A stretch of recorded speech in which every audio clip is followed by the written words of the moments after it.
My name's William Eichholz and I'm a sculptor. I've been lucky enough to be offered the Artist in Residence at the Athenaeum Library this year. The Artist in Residence program is run annually. It's been going for a few years, normally with people who are drawers or graphic novelists. I am here the first year as a visiting sculptor. Way back in 1984 when I made the costume of Bottom from Midsummer Night's Dream. Here in the Athenaeum Theatre, so 40 years later, I get to revisit that character with all of the knowledge and experience of my years as a fine art sculptor. And so I'm using wax cast into moulds, which I have a career full of modelling and casting, and this is part of my library of moulds. The finished wax sculpture will then be sent off to the foundry and cast in bronze, and we'll present it to the library as part of the results of my residency here. The residency really is designed to inform the public, inform people as to my work process, my practice, and where the art comes from. So it's a real privilege, and I'm pleased to be able to do it. My name is Olivia Vasquez and I play the role of Vanessa in the Heights. I first portrayed the role of Vanessa when I was 22 in 2018, and now 2025, 29 years old. It's been such a beautiful, almost a decade of growth. My name is Nagali. Sure, I am from Dubbo. In the Heights is very different to me, very different to what I've seen and what I've experienced. I remember hearing the music first when I was maybe in a year of full-time dance after I did year 12. And because I'm Spanish speaking, my grandparents immigrated here from Spain. I kind of immediately connected to the story and I was like, is this play about me? As someone who's a first generation Australian, my mum is from Chile and my dad is from Greece, and sort of finding where you fit in the world. And I feel like that's also a part of Vanessa's story, and I get to live that through the characters, almost healing and cathartic in a way. You know, the connection that I have with this play, especially to Benny specifically, he's sort of alone in this play. There's no one really like him besides Osnavi, and for some reason it feels familiar to me. I feel like one of the beautiful things about this show is that it is a melting pot of migration and people coming from different parts of life. And I feel like there's a character that you'll be able to see yourself in. My favourite song in the musical is When the Sun Goes Down, you're gonna need a flashlight, you're gonna need a candle. That's the one. Hi Artshub, this is Scotty. So I'm part of this exhibition called Make Believe, which is related to misinformation within the archive and also in our daily life as well. Been working in this project for 5 years that I've been putting picture of myself on Wikipedia. It's first started from my drag practice, thinking about if I can pass as a gender, can I pass with authenticity? So I started looking into a lot of historical clothing and cultural clothing to understand about authenticity and see if I can create images of that and put it on Wikipedia, and then people would believe in that. I got to meet with the curators at the State Library and they told me about this show of Misinformation, which perfectly aligned with my practice. Make Believe is a group exhibition that is very much a critical exercise of looking at the State Library's archive. It contains 4 individual rooms that each examine a theme from our planet, bodies, to histories and freedoms. It shows that even scientific knowledge is not objective, and misinformation is more than just a contemporary concept. It's a show worth spending some time in, and through encounters with misinformation, may we be better at identifying and challenging it. So I'm Mitchell Butel and I'm the director of Kimberly Akimbo.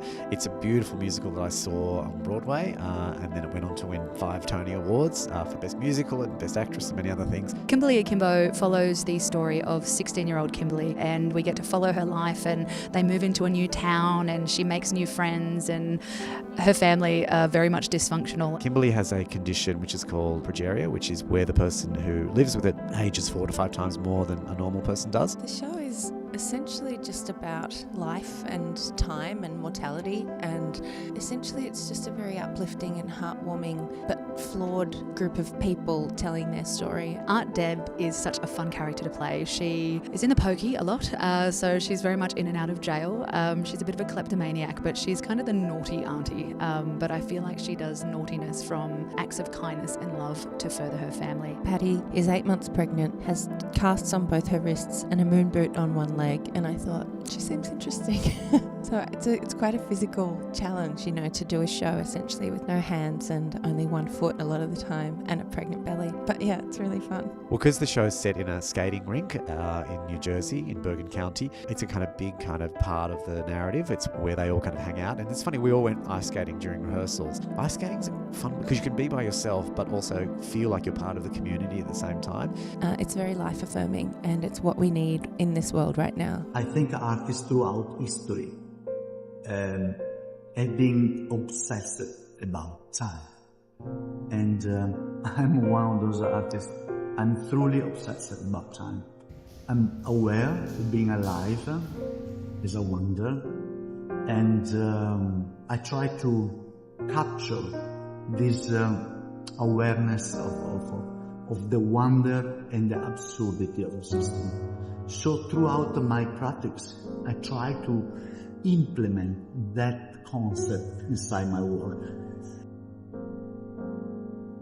I like to use fluid because for me fluid is a material that is time. The moment that you free a liquid, a fluid from a container, it starts moving. It became time. And it's exactly what I did with that work. So what you will see will be always different. We don't know how long the glass will resist under the pressure of the storm. Maybe not 5 minutes, maybe 500 years. For sure something will change. If it's like if the piece has a countdown. What I only discovered maybe in the last 5 years or so, because I've been doing a lot of my own family research concurrently, is that we have samurai ancestry that dates back a few generations ago, and this was the art form that they would have used to have put their samurai family emblems onto things. My biggest inspiration now is probably history, predominantly with a connection to Japanese diaspora. I love onigiri and I love matcha. I'm not a coffee drinker, so matcha. Oh, I actually have to share my studio with my young child who's 4 and who likes to think it's also his studio. So there's also lots of paints for him and Play-Doh as well. Art matters because it's such a universal language.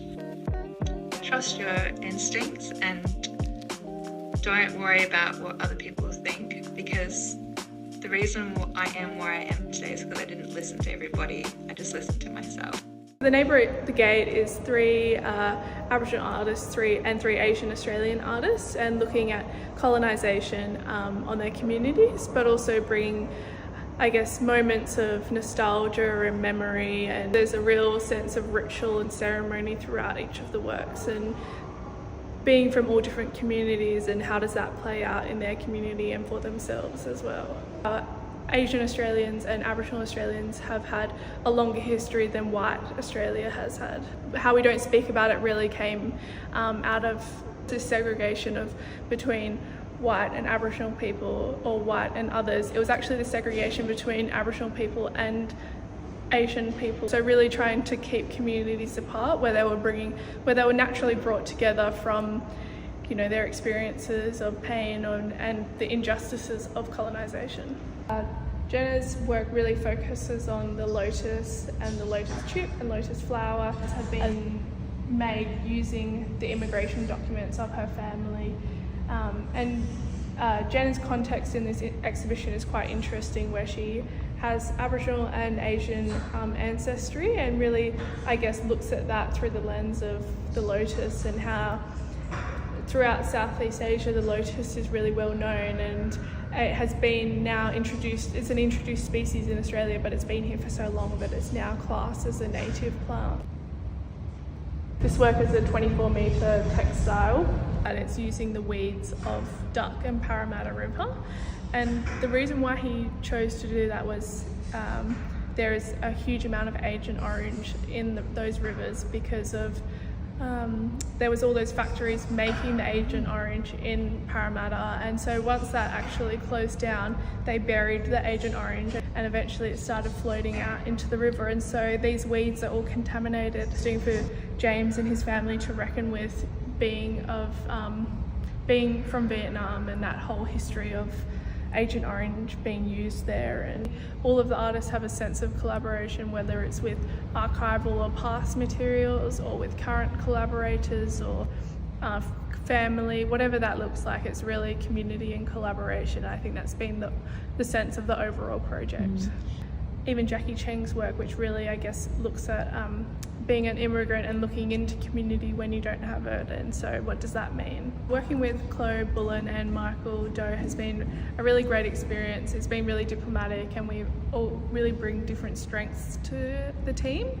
We were actually able to get together with the artists for one weekend really early on in the project, and the process of making was really grounded in the collective of artists and curators. So this show looks back at maybe the last 5 to 8 years of practice, as well as more recent developments over the last 12 months.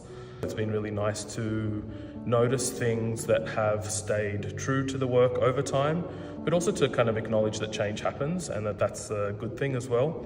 Those changes are both in my process and my material concerns, as well as conceptual changes and really working ideas through materiality. So if painting feels like it's the right way to go, then that's great, but then there are also video elements as well as animations, works on paper that act more as installations as well.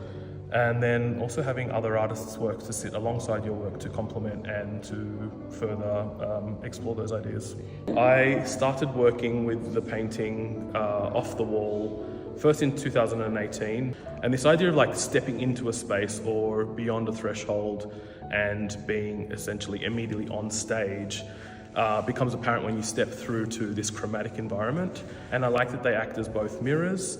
They're theatre flats, but they're also sort of veils to the actual physical body. You become both audience and actor on stage. They become your own emotional and physical barriers as well. And there's something quite nice when you're visiting with somebody else and people disappear behind works, and then sort of you find them again too. And I think that's just very much a relatable idea about how we navigate through our own sort of emotional spaces. I'm super interested in this idea of an essence, or of understanding the underbelly of something as well. Gesture, colour and form really can tell us about somebody.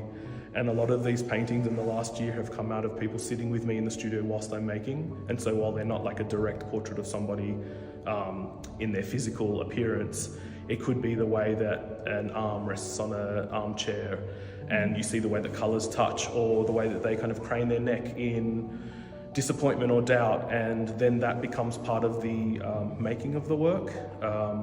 The conversation that happens in that space in the studio is a really intimate way, and I think text and conversation is a really big part of portraiture. There's a real relationship to theatricality, the idea of performativity and the everyday. Art is the way that helps me kind of understand how we do that, and where people sit and where we overlap, and how we're the same and how we're different, and all of that.